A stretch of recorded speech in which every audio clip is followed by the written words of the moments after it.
Hello friends, this is Sweety and welcome to learning without burden. तो आज हम फिर करेंगे सीटेट सीडीपी के कुछ PYQ.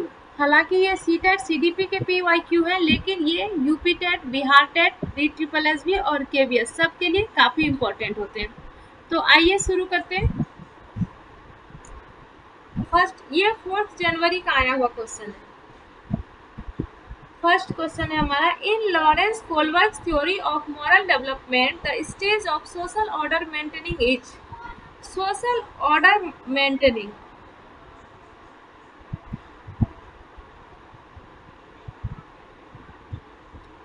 Social order maintaining Kohlberg का जो मॉरल डेवलपमेंट का थ्योरी है, उसमें हमने समझा है, बहुत बार हमने बताया भी है कि 3 स्टेज होते हैं। एक कन्वेंशनल,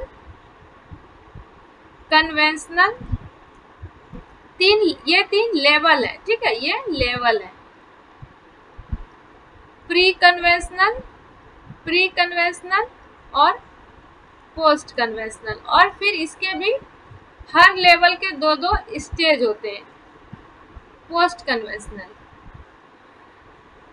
प्री परंपरा के पहले, जब तक बच्चे को परंपरा की समझ नहीं है। कन्वेंशनल, बच्चा परंपरा के साथ चलेगा। पोस्ट कन्वेंशनल, जब इंसान परंपरा से ऊपर उठकर सोचता है।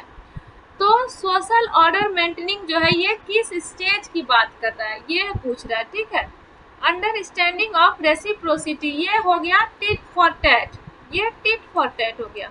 टिट फॉर टैट जो है वो सोशल ऑर्डर मेंटेनिंग नहीं होता है। Fear of authority and avoidance of punishment, ये ओबीडियंस एंड पनिशमेंट, ये पहला स्टेज है, ठीक है। Seeking affection and approval of others, ये गुड बॉय गुड गर्ल है। Good boy good girl, good boy good girl, ये वाला stage. Each member of society having a personal duty, ये है social order maintaining. Social order maintaining में क्या होता है कि रूल्स आर रूल्स, जो सोसाइटी के रूल बने हुए हैं वो आपको फॉलो करने हैं। तो ये सोशल ऑर्डर मेंटेनिंग वाला जो, जहाँ तक जिस इंसान का जो मॉरल डेवलपमेंट है वो इस लेवल तक होता है कि वो सोशल ऑर्डर को मेंटेन करेगा। तो वो यही मानता है कि सोसाइटी में जो रूल बना है उसको मानना है तो मानना है, ठीक है, चाहे वो गलत हो या सही, इससे उसको कोई फर्क नहीं पड़ता। तो सोशल ऑर्डर मेंटेनिंग ये वाला हुआ, ठीक है। हिंदी में भी इसको समझ लेते हैं। लॉरेंस कोलबर्ग के नैतिक विकास के सिद्धांत में सामाजिक व्यवस्था बनाए रखने के चरण की विशेषता है। सामाजिक व्यवस्था बनाए रखने की, सामाजिक व्यवस्था बनाए रखने की है। कानूनों को बनाए रखना समाज के प्रत्येक सदस्य का व्यक्तिगत कर्तव्य है। दूसरों का स्नेह और अनुमोदन, ये गुड बॉय गुड गर्ल है, ये सेकेंड लेवल का first stage. Obedience and punishment, first level का फर्स्ट स्टेज। और ये टिट फॉर टैट है, ठीक है। ये तीनों सोशल ऑर्डर मेंटेनिंग नहीं है। सोशल ऑर्डर मेंटेनिंग है कानूनों को बनाए रखना समाज के प्रत्येक सदस्य का व्यक्तिगत कर्तव्य है। अगर आपको कोलबर्ग की थ्योरी पता है तो अच्छी बात है, अगर नहीं पता है तो आप कमेंट में बताएंगे, मैं कोलबर्ग की थ्योरी डिटेल में पहले समझा दूंगी, ठीक है, उसके बाद क्वेश्चंस करेंगे। अकॉर्डिंग टू हार्वर्ड गार्डनर के अनुसार, हार्वर्ड गार्डनर की तो बस एक ही बात याद रखनी है कि बुद्धि 8 प्रकार की होती है। हार्वर्ड गार्डनर के अनुसार बुद्धि 8 प्रकार की होती है, ठीक है। Intelligence is a single entity, गलत बात है, सिंगल इंटाइटी नहीं। There are several distinct types of intelligence. Intellectual trials can be classified along 3 dimensional. 3 dimensional जो होता है OCP, ये किसने बताया है? ये गार्डनर नहीं बताया। आप लोग ये कमेंट करके बताएंगे कि ये किसकी थ्योरी है, 3 डायमेंशनल थ्योरी किसकी थ्योरी है, ठीक है। Intelligence consist of a general factor and some, general theory और स्पेशल, एक जनरल इंटेलिजेंस और एक स्पेशल इंटेलिजेंस, ये थ्योरी किसने दिया, ये भी आप बताएंगे, ठीक है, कमेंट करके बताएंगे। और अगर नहीं पता है तो वो भी कमेंट करके बताएंगे। और गार्डनर ने क्या कहा है, बुद्धि 8 प्रकार की होती है। गार्डनर ने क्या कहा है, बुद्धि 8 प्रकार की होती है। There are several distinct types of intelligence. ठीक है, हावर्ड गार्डनर के अनुसार बुद्धि के कई अलग अलग प्रकार हैं। किसने 3 तरह का बताया है, और किसने जनरल और स्पेसिफिक 2 तरह का बताया। जनरल बुद्धि और स्पेसिफिक बुद्धि किसने बताया, ये आप लोग मुझे कमेंट में बताएंगे। Use of gender neutral language and discussing gender as a social construct rather than being biological determined would. कह रहा है कि जेंडर न्यूट्रल लैंग्वेज जो है, जेंडर न्यूट्रल लैंग्वेज क्या होता है, ना हम मेल के लिए लैंग्वेज यूज करें ना फीमेल के लिए। जैसे कि हम कैमरा मैन ना बोल के कैमरा पर्सन बोलेंगे, चेयर मैन ना बोल के चेयर पर्सन बोलेंगे। पर्सन में क्या होता है, मेल और फीमेल दोनों आ गया, मैन और वुमेन दोनों आ गया, तो उसी को कहते हैं general neutral language. And discussing gender as social construct, और ये डिस्कस करेंगे कि जेंडर जो है वो एक सोशल कंस्ट्रक्ट है, ना कि एक बायोलॉजिकल। ठीक है, तो इससे क्या होगा, ठीक है, इसको हिंदी में भी क्वेश्चन पढ़िए। जेंडर तटस्थ भाषा का प्रयोग एवं जेंडर के एक सामाजिक संरचना बजाय आनुवंशिकता द्वारा निर्धारित होने पर चर्चा करने से। इस पर अगर हम चर्चा करेंगे तो क्या होगा, प्रमोट डिस्क्रिमिनेशन नहीं, जेंडर डिस्क्रिमिनेशन को हम तब प्रमोट करते जब हम कि उस पर चर्चा नहीं करते और बोलते कि नहीं, जो बना दिया गया है, लड़का के लिए जो काम निर्धारित है, लड़की के लिए जो काम निर्धारित है, उसको वही करना है। तो उससे क्या होता है, जेंडर भेदभाव को बढ़ावा मिलता है। लेकिन इस तरह करने से क्या होगा, जेंडर भेदभाव को बढ़ावा नहीं मिलेगा बल्कि वो कम होगा। रीइंफोर्स जेंडर बायस, इससे जेंडर बायस जो है वो रीइंफोर्स नहीं होगा। इनकरेज जेंडर कॉन्फॉर्मिटी, इनकरेज जेंडर कॉन्फॉर्मिटी, ये भी नहीं होगा। चैलेंज जेंडर स्टीरियोटाइप, इससे क्या होगा, जेंडर स्टीरियोटाइप जो है चैलेंज होगा। अगर आपको जेंडर स्टीरियोटाइप को चैलेंज करना है तो आपको ऐसा ही काम करना पड़ेगा।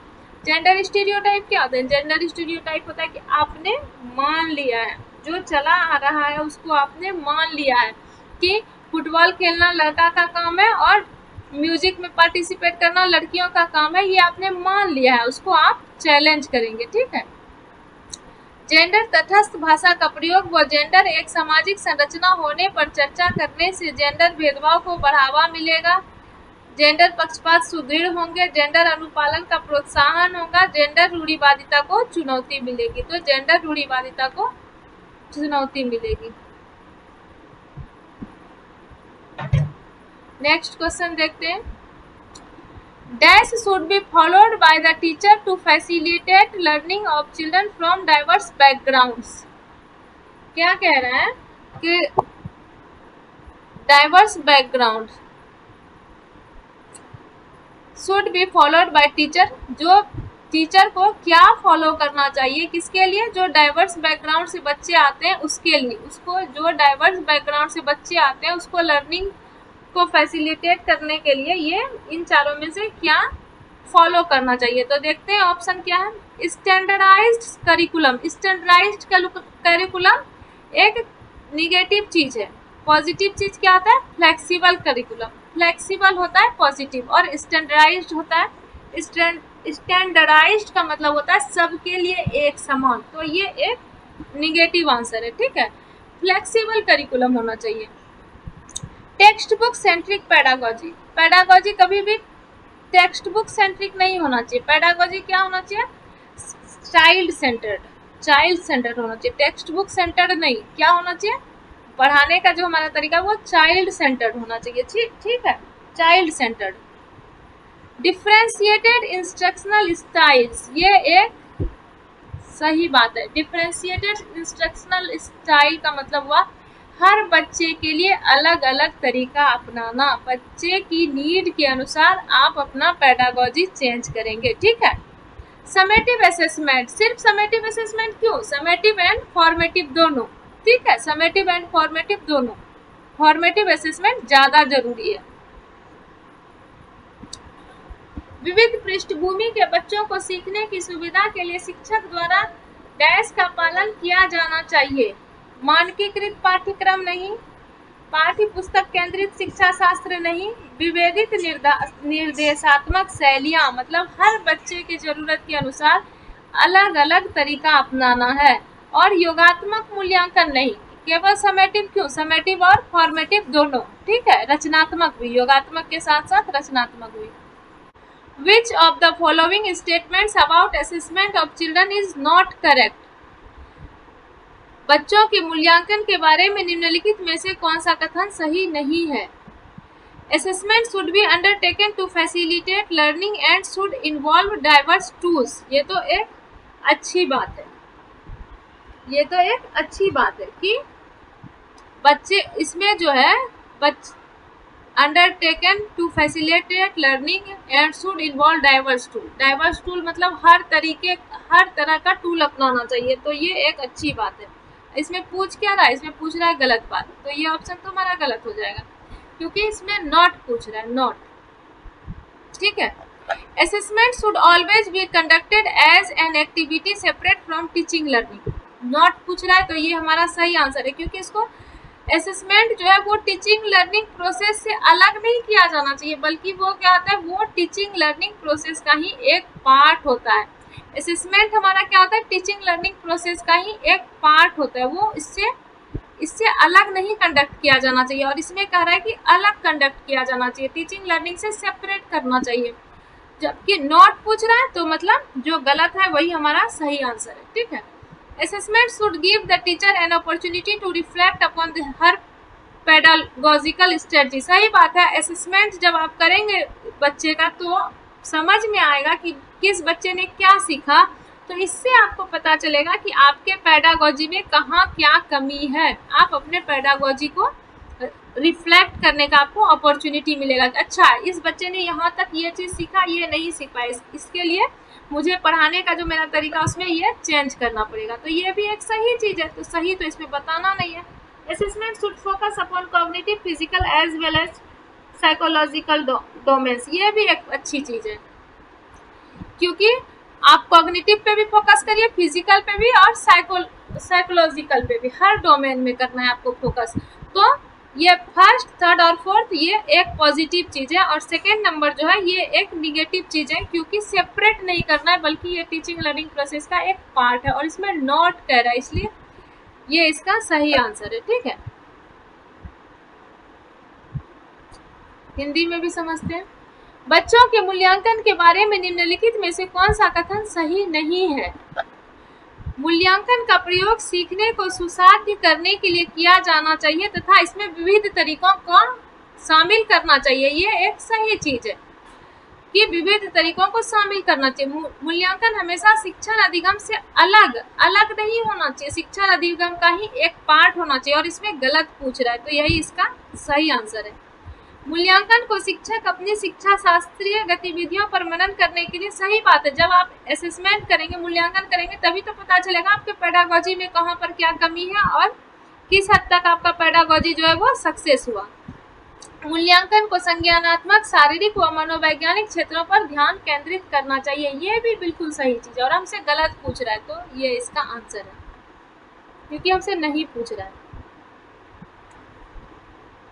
Inclusion in education implies, inclusion in education, inclusive education काफी इंपॉर्टेंट चैप्टर है, इससे हर बार क्वेश्चन आना ही आना है। और इंक्लूसिव एजुकेशन का एक ही मतलब है, education according to the needs of all students, ठीक है, हर बच्चे की नीड के अनुसार आपको एजुकेशन देना है। बहुत सारे लोग इसका मतलब बता देते हैं कि इंक्लूसिव एजुकेशन का मतलब एजुकेशन फॉर ऑल नहीं, एजुकेशन फॉर ऑल नहीं, education according to the need of all, हर बच्चे के नीड के अनुसार आपको एजुकेशन देना है, ठीक है। Students are given admission selectively on the basis of their ability, मतलब कि कह रहा है कि जो उसका एबिलिटी के आधार पर ही आप एडमिशन देंगे, तो बाकी बच्चे को क्या करेंगे, आप कहेंगे कि हम एडमिशन नहीं देंगे। इंक्लूजन में तो आपको हर किसी को एडमिशन देना, हर किसी को इंक्लूड करना है, ठीक है। Students make adjustments as per the demands of school, school के डिमांड के अनुसार बच्चा नहीं बदलेगा, बच्चे के डिमांड के अनुसार सिस्टम को बदलिए, ठीक है। All students study in same school irrespective of their differences. यही है इंक्लूसिव एजुकेशन का मतलब, कि सारे बच्चे जो है एक स्कूल में शिक्षा लेंगे, चाहे उनमें कितना भी डिफरेंस क्यों ना हो, वो डिफरेंस होने के बावजूद भी वो एक ही स्कूल में शिक्षा लेंगे। ठीक है। Students with disabilities study separately. नहीं, किसी को सेपरेट नहीं करना है, किसी को अलग नहीं करना है, सबको इंक्लूड करना है। तो थर्ड इसका सही आंसर है, सबको इंक्लूड करना है। ठीक है। ये नहीं कि तुम्हारे में ये कमी है तो तुम अलग स्कूल चले जाओ, तुम आँख से अंधे हो तो तुम अलग स्कूल चले जाओ, नहीं, आप उसके अनुसार उसको अलग पेडागोजी तरीका चेंज करिए उसको पढ़ाने का। ठीक है। शिक्षा में समावेशन का तात्पर्य है कि छात्रों को उनकी क्षमता के आधार पर, नहीं आप केवल तेज स्टूडेंट को ले लेंगे तो तेज स्टूडेंट को तो हर कोई पढ़ा लेगा। छात्र स्कूल की मांग के अनुसार छात्र कभी भी अपने आप को एडजस्ट नहीं करेगा, सिस्टम को एडजस्ट करिए। व्यक्तिगत विभिन्नताओं के बावजूद सभी छात्र एक ही स्कूल में पढ़ते हैं, यही है इंक्लूसिव एजुकेशन। विकलांग छात्र अलग स्कूल में किसी को नहीं भेजना है। अलग स्कूल में हम क्यों भेजेंगे? जब वो एजुकेशन लेकर के बाद में समाज में रहेगा तो समाज में तो उसको सबके साथ ही रहना है। जब बाद में उसको समाज में साथ में रहना है तो उसको शुरू से ही हम साथ में रखने के लिए क्यों नहीं शिक्षा देंगे, जो हम शुरू से उसको अलग करके रखेंगे। 17th question, which of the following disability causes challenges is in reading and comprehending the written materials. ये कह रहा है कि पढ़ने और लिखने का समझ में किस चीज से दिक्कत होगा। तो इसमें क्या है, डिस्ग्राफिया तो अलग से दिया नहीं है, लेकिन रीडिंग भी है। जहां भी रीडिंग और राइटिंग साथ में दे देना कि उसको पढ़ने में भी दिक्कत हो रहा है और लिखा हुआ चीज समझने में भी दिक्कत हो रहा है, तो वो डिसलेक्सिया हो जाता है। सिर्फ रिटर्न रहता है तो डिस्ग्राफिया होता है। लेकिन कह रहा है कि उसको लिखने में भी दिक्कत, पढ़ने में भी दिक्कत हो रहा है और लिखा हुआ समझने में भी दिक्कत हो रहा है। जिसको पढ़ने में दिक्कत होगा और लिखा हुआ चीज समझने में दिक्कत होगा तो वो हमारा क्या हो जाएगा, डिसलेक्सिया हो जाएगा। ठीक है। जिस बच्चे को पढ़ने में दिक्कत है और लिखा हुआ समझने में दिक्कत है उसको क्या है, डिसलेक्सिया है।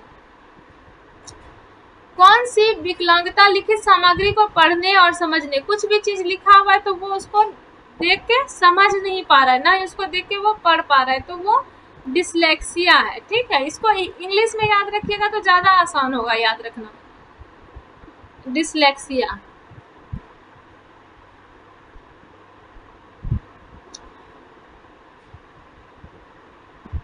Which of the following will hinder inclusion of learners from disadvantaged and deprived groups?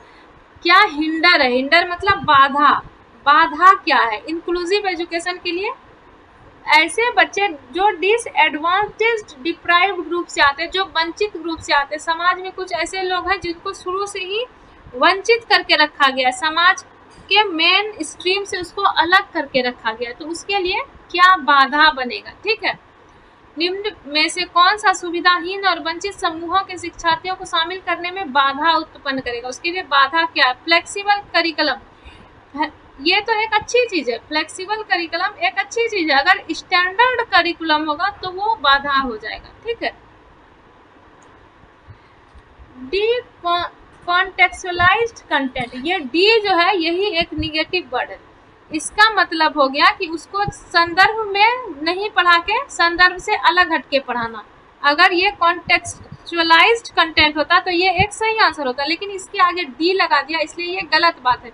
और गलत बात ही पूछ रहा है क्योंकि बाधा पूछ रहा है, तो यही इसका सही आंसर है। लर्नर सेंटर्ड पेडागोजी एक अच्छी बात होती है। कॉम्प्रिहेंसिव इवेल्युएशन ये भी एक अच्छी बात है। और हमसे गलत बात पूछ रहा है क्योंकि हमसे बाधा पूछ रहा है। कौन सा सुविधाहीन और वंचित समूहों के शिक्षार्थियों को शामिल करने में बाधा उत्पन्न करेगा? लचीला पाठ्यक्रम एक अच्छी चीज है। शिक्षार्थी केंद्रित शिक्षा शास्त्र अच्छी चीज है। व्यापक मूल्यांकन भी एक अच्छी चीज है कि मूल्यांकन आप उसका हर डोमेन में करेंगे, फिजिकल, कॉग्निटिव, सोशल, इमोशनल, हर डोमेन में। लेकिन गैर प्रासंगिक सामग्री, यही इसका आंसर है, क्योंकि गैर प्रासंगिक नहीं होना चाहिए, प्रासंगिक होना चाहिए जिसको वो समझ पाए। अब उसको ऐसा आप उदाहरण देंगे जो उसने कभी ना देखा ना सुना है तो वो क्या समझ पाएगा? उसको ऐसा ही उदाहरण देंगे ना जो जिस चीज को उसने कभी देखा सुना है, तभी तो वो समझेगा। Next question, use of diverse pedagogical strategy bye teachers will help in inclusion of diverse pedagogical strategy जो है मतलब हर तरह का पेडागोजिकल स्ट्रेटजी अपनाना जो है वो टीचर को इंक्लूजन में क्या हेल्प करता है। स्टूडेंट्स विथ स्पीच इम्पेयरमेंट, जो बोलने में जो स्टूडेंट कमजोर है उसको भी इंक्लूड करेगा, सही बात है। स्टूडेंट्स विथ विजुअल इम्पेयरमेंट, जिसको देखने में दिक्कत है उसको भी इंक्लूड करेगा। स्टूडेंट्स विथ गिफ्टेडनेस, जो बहुत तेज है उसको भी इंक्लूड करेगा, ठीक है, हर तरह के बच्चे को। क्रिएटिव स्टूडेंट्स, इंक्लूजन का मतलब यह नहीं है कि जो कमजोर है आँख से कान से या बोलने में उसको इंक्लूड करना। इंक्लूजन का मतलब है कि जो गिफ्टेड है और जो क्रिएटिव है, अगर आप उसी को छोड़ देंगे तो कल के देश में, देश के लिए, कल के टाइम पे देश के लिए कौन काम करेगा, कौन अच्छा नाम रोशन करेगा। जो गिफ्टेड है उस पर तो ध्यान देना ही होगा ना। तो इंक्लूजन का मतलब है कि जो गिफ्टेड है उस पर भी, ऐसा नहीं कि जो गिफ्टेड है जो क्रिएटिव है उसको छोड़ देना है, गिफ्टेड और क्रिएटिव को नहीं छोड़ना है, उसके लिए तो और एक्स्ट्रा करना है, उसको एक्स्ट्रा एक्टिविटी देना है, ठीक है। सबको लेके चलना है, जो बहुत तेज है उसको भी, उसके लिए भी एक्स्ट्रा काम करना है, और जो बहुत कमजोर है उसको भी। सबको लेके चलने का मतलब ये है, तेज कमजोर, जो बोलने में कमजोर है, जो देखने में कमजोर है, जो बहुत ज्यादा टैलेंटेड है और जो क्रिएटिव है, सबको लेके चलने का मतलब है इंक्लूसिव एजुकेशन, ठीक है। अब ये आज का लास्ट क्वेश्चन है, देखते हैं क्या कह रहा है। Which of the following is a correctly matched pair of appropriate accommodation strategy for inclusion of students with the specified disability? सिर्फ एक इंक्लूसिव एजुकेशन से देख लीजिए 5 क्वेश्चन आता है, सिर्फ एक इंक्लूसिव एजुकेशन से। कह रहा है कि कौन जो है करेक्टली मैच्ड है, कौन करेक्टली मैच्ड है, ठीक है। Dysgraphia, insuring compulsory writing on unruled sheets. Dysgraphia का मतलब होता है कि अब वो लिखने में उसको प्रॉब्लम है, ठीक है, लिखने में प्रॉब्लम है। और correctly match. Dyslexia, giving text with mixed upper case and small letters. जब उसको डिसलेक्सिया ही है तो आप उसको सब कुछ मिला करके दे देंगे पढ़ने के लिए, जिस चीज में उसको दिक्कत है वही चीज करने के लिए दे देंगे। और उसको जब लिखने में ही दिक्कत है तो आप उसको लिखने वाला ही दे देंगे कि ऐसे ऐसे लाइन खिंचा हुआ जिसमें है वो कॉपी ना दे करके, जिसमें लाइन नहीं खिंचा हुआ है प्लेन वाला उसको दे देंगे लिखने की, लो बिना लाइन वाले में लिखो। जब उसको लिखने में ही दिक्कत है तो उसको ऐसा क्यों करेंगे। जब उसको पढ़ने में ही दिक्कत है तो आप उसको ऐसा दे देंगे कि उसको पढ़ने में ही और दिक्कत हो। Locomotor disability provision of classes, हाँ, जिसको चलने फिरने में दिक्कत है उसको जो है आप ग्राउंड फ्लोर पे देंगे, ये एक करेक्टली मैच्ड है। जिसको लिखने में दिक्कत है तो उसको तो और आप लाइन वाला कॉपी देंगे कि भाई लाइन वाला कॉपी में थोड़ा बहुत ठीक लिख लेगा। जिसको पढ़ने में दिक्कत है तो उसको तो और आप सब टेक्स्ट ऐसा देंगे तो कि किसी तरह से कम वो पढ़ ले। विजुअल इम्पेयरमेंट मतलब जिसको देखने में दिक्कत है, using sign language for communication. अब जिसको देखने में दिक्कत है उसको क्या करेंगे, आप इशारा में बात करेंगे तब, और वो क्या समझेगा, उसको तो और बोल बोल के समझाएंगे ना।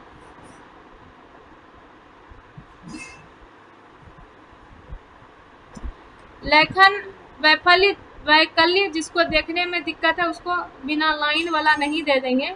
जिसको पढ़ने में दिक्कत है उसको छोटा बड़ा मिक्स करके पढ़ने नहीं दे देंगे। जिसको चलने फिरने में दिक्कत है उसको आप ग्राउंड फ्लोर पे देंगे, ये एक करेक्टली मैच है।